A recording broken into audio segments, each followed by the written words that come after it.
On May 5th, the last part of James Gunn's Guardians of the Galaxy opened in theaters, and the story of our heroes came to an end. And what an ending it was! With Volume 3, the story around the raccoon Rocket, Peter Quill aka Star-Lord, the tree-like being Groot, Gamora, Mantis, Drax, and Nebula was brought to a proper close. It was obvious beforehand that not every character may say goodbye to the franchise, but after the brilliant ending of Guardians 3, we can now start making some predictions. So, in case you weren't able to make it to the post-credit scene, or your eyes were just too watery, we've summarized the whole ending of Guardians of the Galaxy Volume 3 for you in this video. However, be warned, as this can't be done without massive spoilers, of course.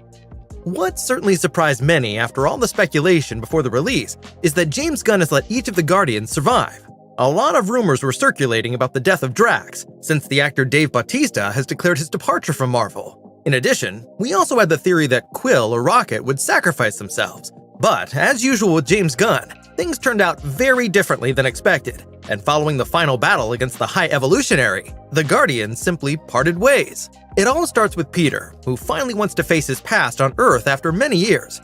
So, he sets out to visit his grandfather, who is already over 90 years old, but still alive. But a comeback of Star-Lord is as good as certain, because, as could be seen after the post-credit scene, it said that the legendary Star-Lord will return. The fact that he might head back to Earth was teased over and over again during the film.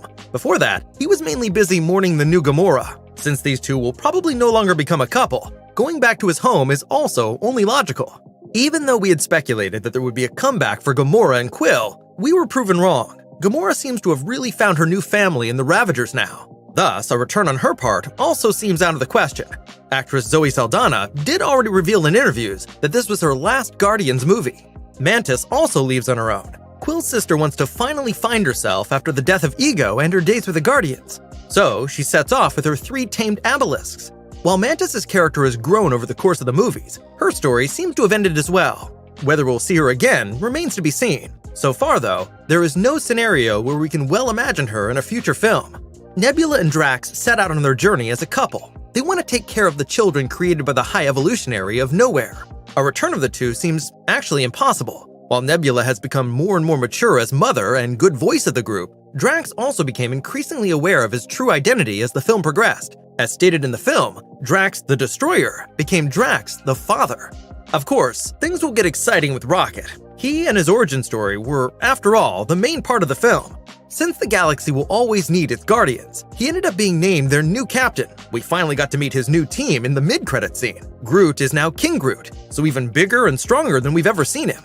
In the scene, he resembles more a boulder than a tree. Of course, Cosmo can't leave his side. Also joining them is Adam Warlock. His role was one of the most interesting new additions to the film. Beforehand, many have already wondered how this can go well, to cast Adam Warlock with Will Poulter. But James Gunn surprised us yet again and turned him into a villain who doesn't want to be evil at all. Whether we will see the Guardians again in one or another constellation remains unclear. So far, it just seems too unlikely that Disney could entrust this project to anybody other than James Gunn. With the conclusion of Part 3, it seems that at least the chapter about the previous heroes is closed. We can't wait to see what the future holds. Should there be any new Guardians films at some point, however, it will probably never be the same as it was with Star-Lord and his friends. So that's the end of Guardians of the Galaxy 3 recap for you. What are your thoughts? Are we going to see our heroes on the big screen again? And do you even want them to? Or is it really about time for their successors? Let us know your views in the comments.